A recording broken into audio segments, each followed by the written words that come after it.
So usually Nintendo fans give weird backlash for some strange reason. Sometimes, like with Wind Waker, as well.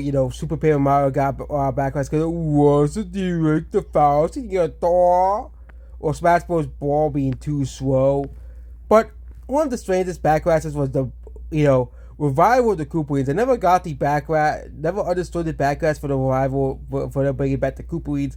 Considering the fact that the same people back in the 2010s will complain about Bowser Jr. potentially replacing the Koopalings. Yes, this was actually a valid criticism. If you go back to the early 2010s era of YouTube, there was a bunch of lists like most hated video game characters, and one character that constantly frequently appeared on the list was Bowser Jr. This is mostly because he appeared in the 3D Mario games, and that he replaced the Koopalings in New Super Mario Bros. DS. How dare Nintendo not put the Koopalings in New Super Mario Bros. DS? And yes, the Bowser Jr. battles are not the most interesting things in the world, but Bowser Jr. is still a iconic and beloved character that people like.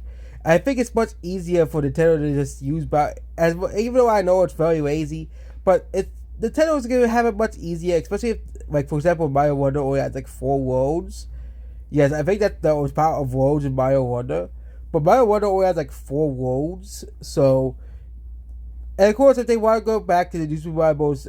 Style, which again a lot of people don't like those games, the Koopalings of course can return, obviously, as well, but not in Wonder, not in Partnership. Oh yes, and yeah, I think the reason why the Nintendo is scaling back at the Koopalings for now is because a lot of people were upset in like the newer Mario games that the Koopalings had prominent roles instead of original bosses and original characters.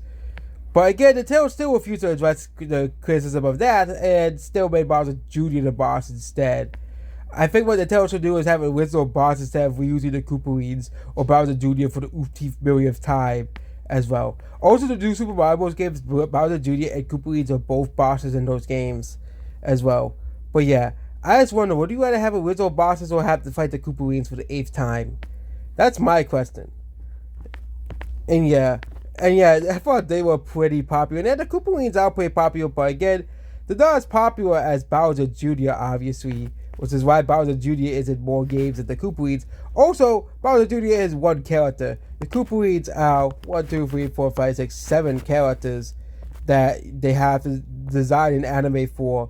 So, for example, if they want to have a Mario game less than 8 worlds, which is again an average for a Mario game, but if they want to have a Mario game less than 8 worlds, they have to have, they have to not have the Koopalings as villains in that game as well. So what do you think? Do you think the Koopalings should make a return? Or do you think the Koopalings should be shelved to like spin-off games as well? And the problem with the Koopalings, if you have to have all of them together, or else they will not be in the game. Which is again a pretty difficult thing to do, all things considered, unless you want to actually exactly have 8 worlds in the game. Goodbye.